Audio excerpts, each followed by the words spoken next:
Welcome back to Eliances Heroes, where heroes in business align. To be part of our super community and find out more about Eliances, visit www.Eliances.com. Now, back to our super host, David Kogan, founder of Eliances. That's right. We had the children's music maven Lori Berkner that we started on the show. And also, too, as we just had the co-founder of Barnana. You could reach Nick Ingersoll at Barnana.com. And thank you for the feedback, too, that we had with Brandon Steiner on our show from the company Steiner Sports. And from that, we learned from that interview that really sports business is a big business. In fact, our next hero is at the top of that business as he is the CEO of the Phoenix Coyotes, Steve Patterson. You can connect with him at NHL.com/Coyotes. Now, Steve, you've been in the sports industry for over 25 years. That's a lot of experience. What has been really, though, the most surprising things that's, you've seen within the industry itself? Because you must have seen so many changes take place. Oh, you're right. I think over the years, every year we keep saying the prices can't go up, the salaries can't go up, the value of the franchises can't keep going up. And I can remember starting to say that with my father back in the 60s, and it just keeps going. And what was the passion and the move to go into sports? Because really, you've been in it quite a while, and that's been your focus. Yeah, I never really planned any of my career. I started literally answering the phone at the Milwaukee Bucks when I was 10 years old, and we didn't have any furniture. And we moved to Houston when my father took over the Rockets, and I followed him there. And then worked for NFL teams and NBA teams and NHL teams in college space for all of my career. In fact, you've also been in charge of athletics at both University of Texas, Arizona State University. What do you see, though, as the largest maybe difference in college versus professional athletics? In professional athletics, generally you have one team, one controlling owner, one set of season ticket holders. I think it's easier, and it's a business relationship. In the college space, you've got 20, 30 teams. You could have 500 to 800 student athletes. You've got 20 or 30 head coaches. You've got 250 to 400,000 limited partners who are generally known as fans or alums of the school.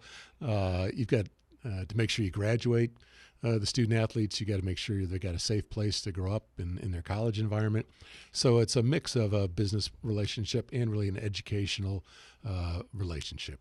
Now, it's extremely competitive to be a professional athlete, be on the Coyotes. I mean, you only have so many spots, but there are multiple spots. However, being president, there is only one spot. What was your path? How did you become president of a major NHL team?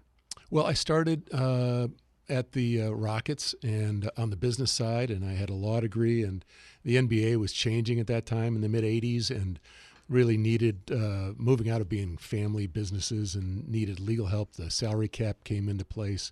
The business was starting to grow. The dollars were bigger. And so you had to move away from handshake deals, and somebody had to handle that. So I moved my way up eventually to general manager of the Rockets. Went from there to the NFL, to the IHL, bringing hockey to Houston, bringing the NFL to Houston, building Reliant Stadium. Working for Paul Allen in Portland with his radio stations and the NBA team and the arena and the food service companies. And then after college athletics, got recruited here. Now, probably one of the most asked questions of Arizona Coyotes is, what's the plan? Is there anything that you could share with us? And I know, a million people must ask you that every day. In terms of where we're going to play, you mean? Well, I think right now, really, we've got to get to rebuilding our credibility in the business community and with the elected and appointed officials and fixing the things that we can fix in Glendale.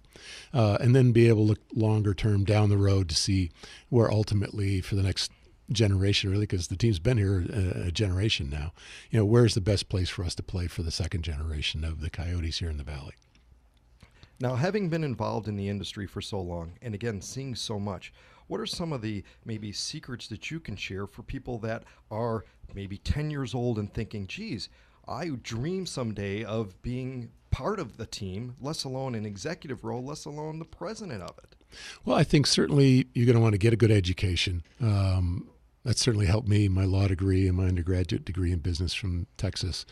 I think look at different opportunities to get into the business that are not just focused on the team, but it could be the food service companies, it could be media companies, it could be other arena management companies, it could be agencies, those kind of businesses where you can get experience in different portions of the industry and then be able to move forward with your contacts and after having done a good job with the job that you have right then.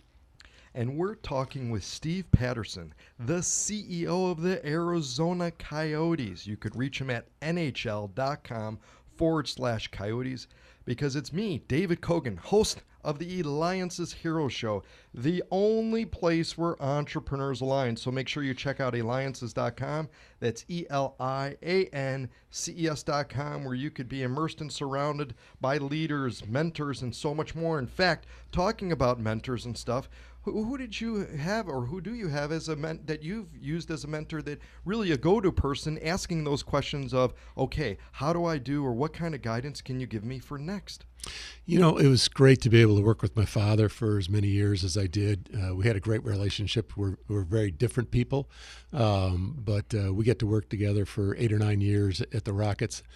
And then really I learned a lot from every owner I had, you know, whether it was a simple guy like Charlie Thomas who owned the Rockets, who was a car dealer who forced me to be able to do math in my head as fast as he could, or somebody who's great in the boardroom like Bob McNair, or somebody who's as worldly and well-known around the planet as Paul Allen, somebody like Chuck Watson, who did a great job, helped him put the hockey team together in Houston, who really worked hard, played hard.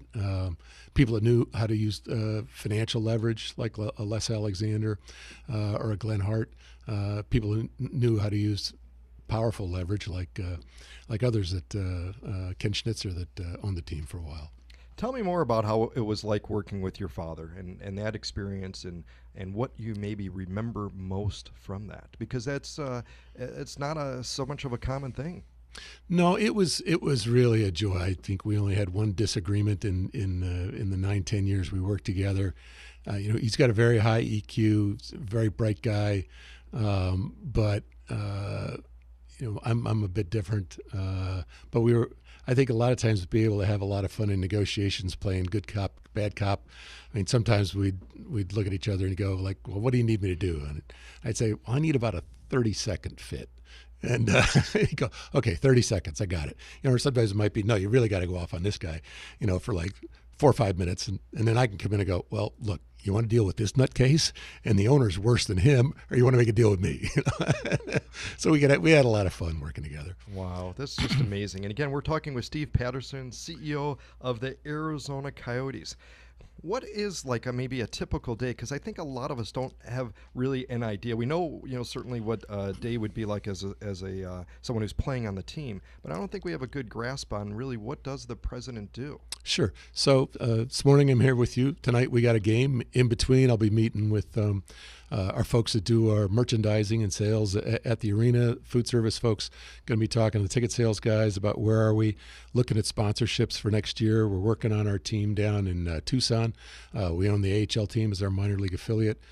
So working on that business down there and what we may do with a community rink that could get built down there for a place for the folks to be able to skate in that community. So it's very, very day to day. There's no 2 days that are the same. And at the same time that you have the sort of things that you're planned out working on, you never know what sort of bullets are going to come through the wall that you're not expecting, and you got to be ready to deal with on a daily basis. Could you ever have imagined at 10 years old becoming president of a major team? No, I never planned any of this. Really, I followed Bob McNair's advice and try to create value for whoever I worked for, and that way you're going to always have a job. Well, Steve, you're a leader. You have led the growth and expansion for many teams you've been in charge of. We're glad you're here. You're a hero, Steve Patterson. Reach him at NHL.com/Coyotes. And when we return, Gray Shit's Marketing. That's right. Wait till you hear what these guys are doing. David Kogan with Eliances.